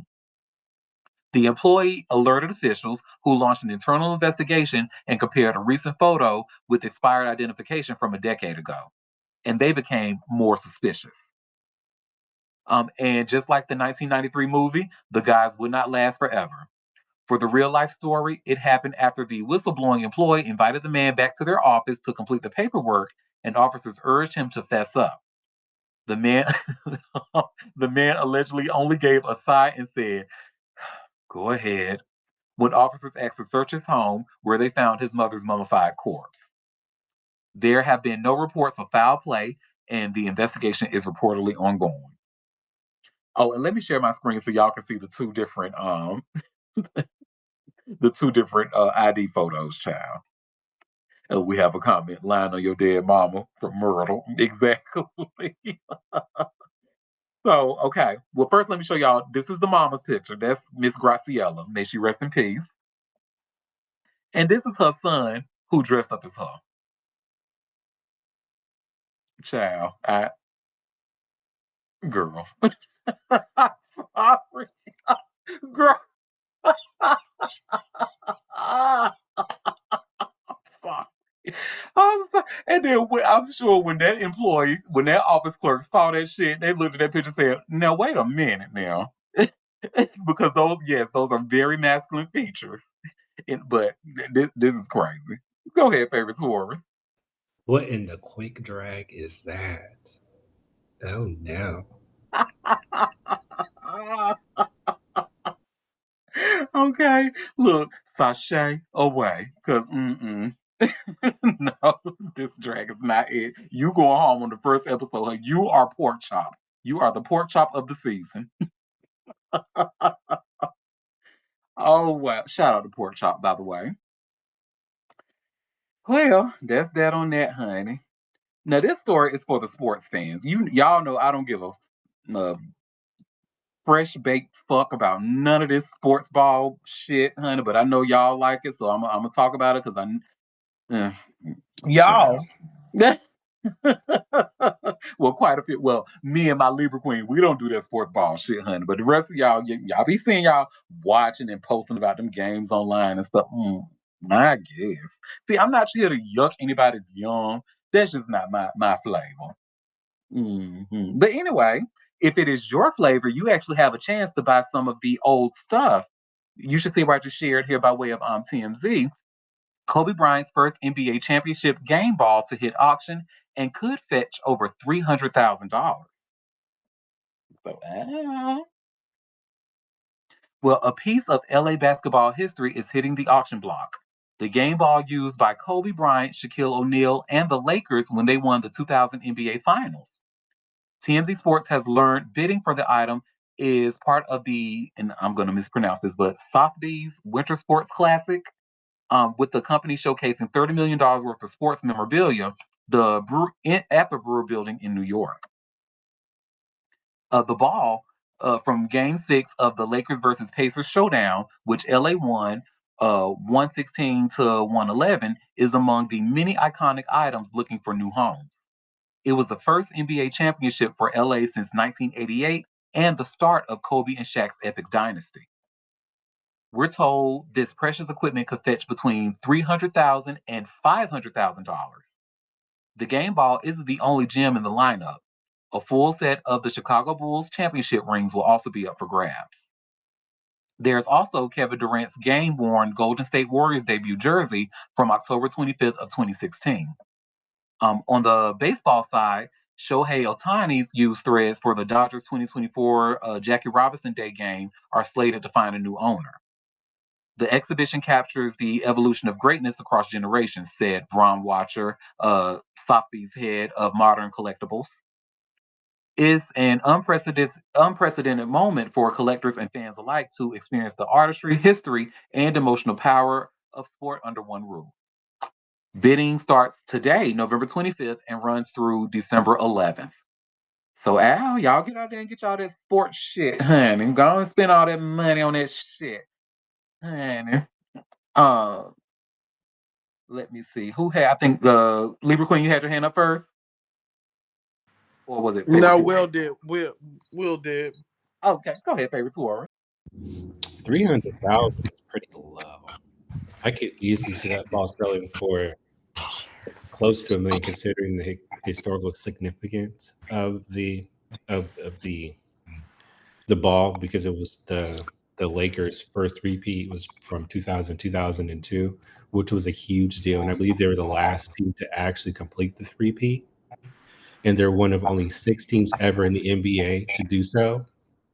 And of course, Kobe is no longer with us. So all those factors in mind, I wouldn't be surprised if the estimate, or if it got sold for at least $1 million or more, because that is such an iconic piece of NBA or sports history in general. Like when you were reading that off, my mouth hit the floor. I was like, oh my God. If I had $1 million, I would definitely buy that, because that's literal history right there. That's insane. See, I knew somebody to appreciate that shit. I'm just over here looking like, oh, this is just a bunch of balls and pigskin and rings and cups and shit like that. But the way you talk about it, oh, just that it's history. It's sacred. It's yeah, okay. Yes, yeah. Well, also, I'm a SoCal native, so the Lakers are my team through and through, forever and always. So there's also an element of sentiment. It's sentimental to me as well. But just understanding and being around in that time and understanding the historic significance of what that means and what Kobe meant and the Lakers meant at that time, and Shaq as well. Like, yeah, that's an item right there. No, that's right. Now, I may not be a sports ball fan, but what I do love about sports ball is the community. I love to see the camaraderie, well, when y'all not fighting and tearing shit up over these games and shit. But the community of it, when you hang out at the tailgates and stuff like that. Like I've been to a few tailgates. I ain't watching the game and shit, but I'd be at a tailgate, eating some of that chicken. But yeah, I love the community of it. Go ahead, Libra Queen. Well, we'll just bust my bubble because I was gonna say I had $5 on it and I was gonna see if Moon, was gonna put something towards my, my betting. Um, Absolutely think it will probably go from well over $1 million. It probably will go for a couple of $1 million, I feel like. And I absolutely do remember that era. I was actually a Lakers fan during that era because of Shaq. Shout out to Shaq. Um, So yeah, and I was faithfully watching games with my cousins who were diehard Lakers fans.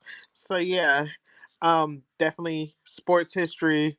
You can't you can't rewind it. You can't, it's one of one, priceless. Honestly, to be honest, it's priceless.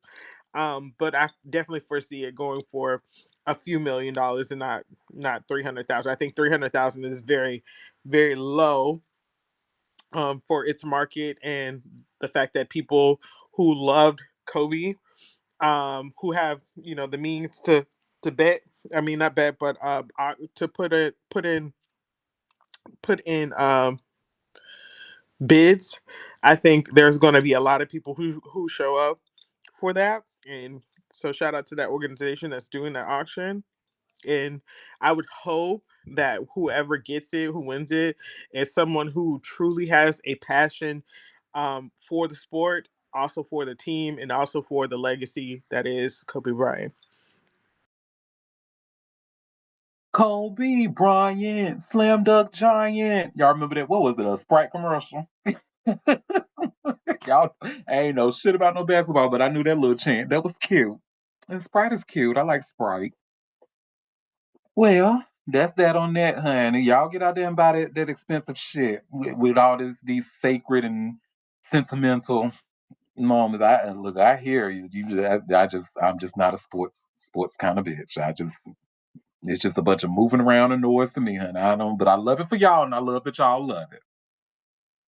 And I guess I do know that Kobe Bryant, because Kobe Bryant is certainly a pop culture icon. Well, was certainly a pop culture icon, and especially with the Brandy fans, we remember he famously took Brandy to her prom. So yeah, yeah, y'all about it expensive shit. Well, this next goes to something that is not expensive. Have y'all heard about Campbell's soup, honey? And how the executive came out and said, "Oh, do you know that shit is for poor people? We put bioengineered meat in that shit. I would never eat that shit." Did y'all see that?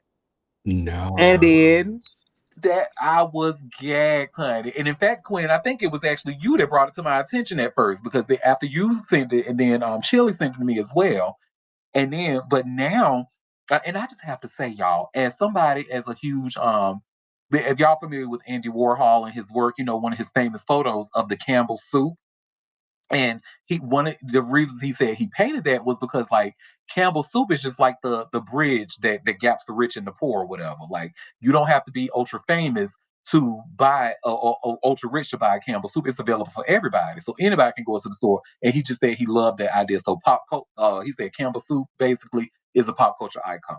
So that's what behind it. And I just thought that was really cool. But yeah, and personally, I just made some motherfucking beef stroganoff now with the other day, and I was in the store, and I was about to get the off brand, and I was like, you know what? Let me treat myself. Let me get some Campbell's because I know Campbell's is going to be made with quality ingredients.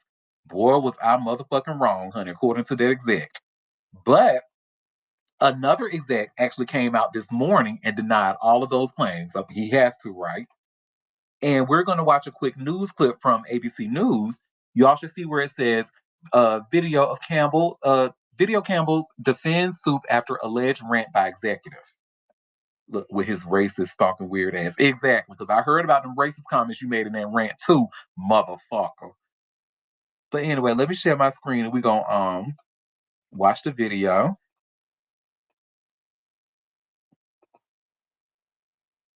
Ooh.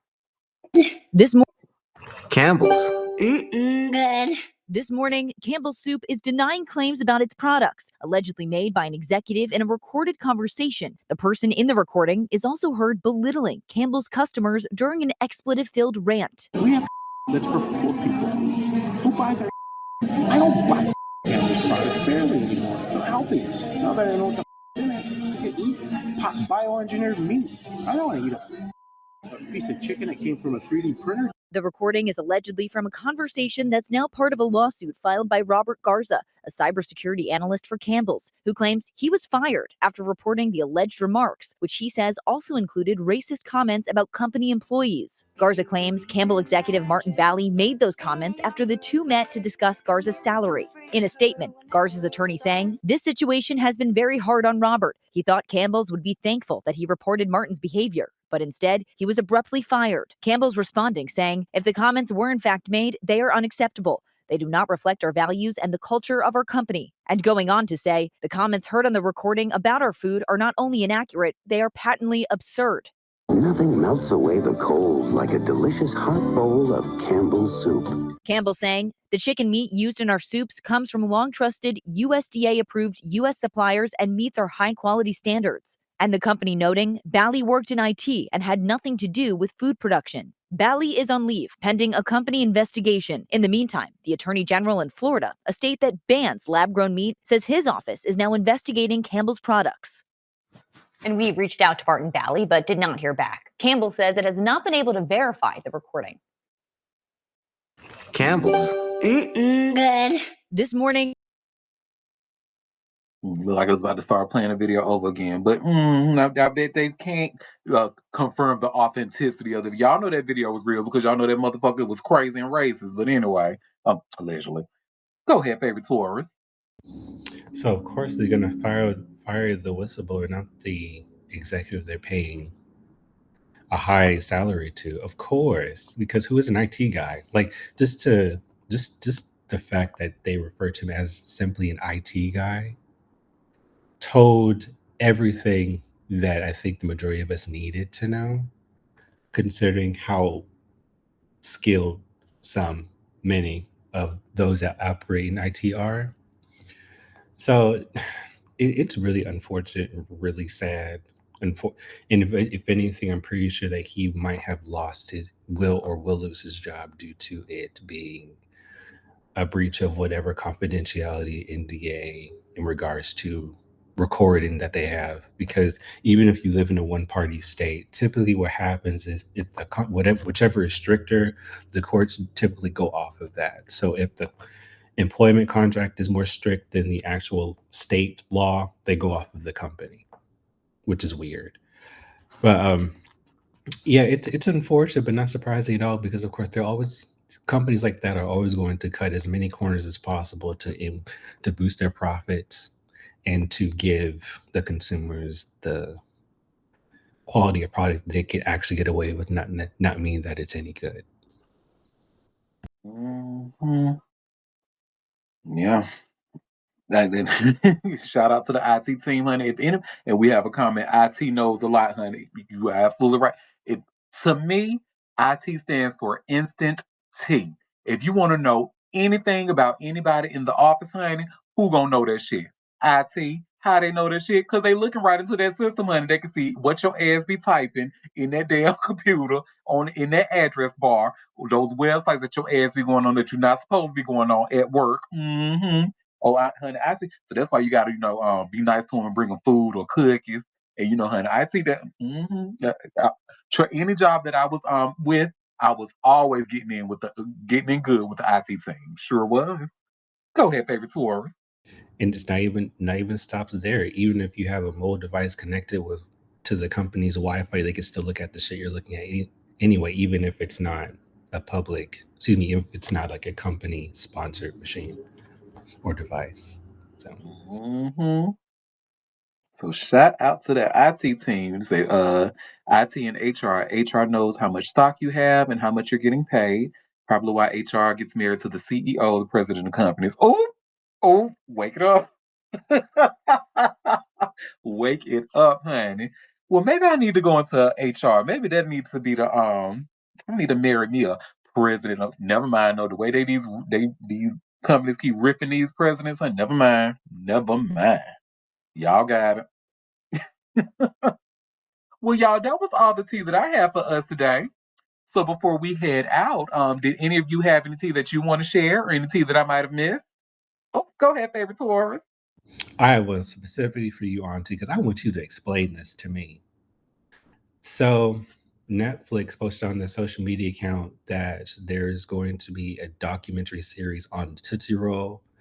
That'll be on Netflix in December. And tell me why somebody's name is almost as prominent as the actual title itself.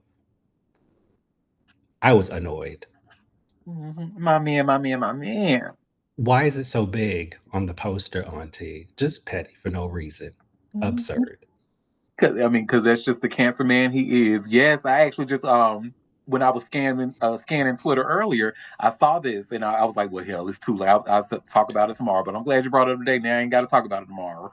But yeah, it looks like that the documentary that he was talking about is finally coming to pass, and it's coming really soon on December 2nd. And yes, he is an executive producer, and my man, he wants you to know that, and that's why they put his name so big in In that bold letters. Bold letters, Auntie. because he's a bold asshole. That's just how he is, and I love him. My man. And Vivica loves him as well. And like I said, we discussed this on yesterday's show. I'm totally ready to be a sister wife. I'm fine with that. Vivica's cool. She's very talented. We're both bad bitches. We're both very talented actors. So it could work. I'm cool if she cool. Oh, but then Well, again, she's also a Leo. Leo. Never mind. Let me not go there. and only one of you wears terrible wigs. So Oh. But yeah, y'all know I'm gonna be sitting down to watch this. I know y'all probably will skip this documentary, but I totally understand. But I will be seated. Thank you, favorite Taurus. And Libra Queen, you have some tea, boo? Yeah, we know you're gonna be seated because again, the taste. Anyway, I have two things. One is something very serious, and one is what the fuck. The first thing that's serious is that the older survivor of the 1921 Tulsa race massacre died yesterday, and I just feel so like I don't know how to feel. I just feel like she spent all of her life basically fighting for justice for not only herself but her family and her community in regards to that massacre. And I'm glad that she is finally resting at peace. And I aspire to be as old as she is. I aspire to be 124. Um, but yeah, so that happened yesterday.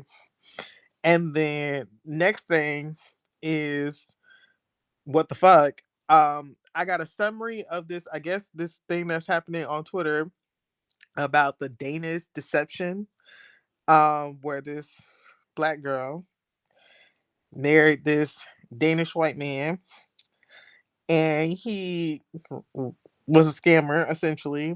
And apparently she had like a 26-part TikTok story that's been going viral. And I'm just like, I want better. I really I want better for so many people, but especially black women, because how you let a white man take you, not only you, but your family and your friends for big money, not little money, for big dollars, because you was, stuck in the looks, stuck in the lifestyle, stuck in whatever you was stuck on. Ain't no fucking way. So yeah, Fuck if on y'all happen, stupid. hello. So if y'all happen to see the tweet, I think I tweeted it. I put it in our little back chat or whatever, the summary, because I wasn't finna go watch that shit. Plus, I'm not on the clock app. But to see the little summary of basically what happened, I'm just like, people choose to ignore all red flags. People choose to ignore red flags. They don't even question it when it's good for them. When they like, oh damn, this person's just so fine. This person just hit all my, wickets, all my boxes. No bitch. Those you at fucking Six Flags and they all red. Be fucking for real. So if y'all happen to see that, Jesus, ain't no fucking way. Every day I'm surprised. Every day I'm surprised how people can be not smart, cannot follow intuition, just, they be telling stories, and I be like, what? I know you fucking lying. But yeah, that's all I had. Well, thank you for that, girl. And no, I did not see that. That what I did see though, because that reminded me of. I know you all saw that with that girl, who was one of the dancers at the a basketball game, and they purposely like messed up the choreography and had her looking like stupid to single her out. And then her husband, a white man, came out and proposed to her. But everybody was like, they saw her wig and was like, well, yeah, I see the wig. I knew it was gonna be a white man or whatever. But anyway, that's neither here nor there. So allegedly, that white man has been giving her a very, very hard time because it was actually Chill that brought to my attention. So I actually went to go and look at. I didn't look at most of the videos in its entirety, but I did look at the last two videos in their entirety because they're about 10 minutes long per video. And long story short, that man has been putting her for ruin, honey. That white man been putting her for ruin. And to the point, and they even weaponized the police against her. So now she ultimately ended up because I told Chill, I said, girl, I'm just shaking my head because at the end of it, she said she's ultimately going to marriage counseling with her husband. She said they're divorcing. Like there's no question about that. The divorce is non-negotiable. They are. She's definitely getting out there, but she said she wants to feel like she's doing everything for her kids, and that's why she's going to marriage counseling. I'm like, girl, don't nobody go to marriage counseling unless they're trying to get back together with their spouse. Like I don't. Mm-mm. So yeah, these girls out here letting these white men fuck them up, and it's really sad to see. Because if you're not coming up, what you doing that for? Jesus. That part. That part, I will never understand dating a poor white man. What are you doing? Girl. But hey, that's straight people business. They like it. I love it. Right. Well, thank you for those two stories, Quinn. Did anybody else have any other tea? Oh, well, y'all, thank you for taking time out of your busy day to come and sip tea with me. We will be back tomorrow for a live show at 12:30 Eastern Standard Time if you can make it. Until then, I hope you all have a fabulous rest of your day. Make sure you RSVP. Make sure you show up. Make sure you retweet because hot tea, cold cash for that ass. Yes. What my Libra queen said. Y'all better listen to her. Bye, everybody.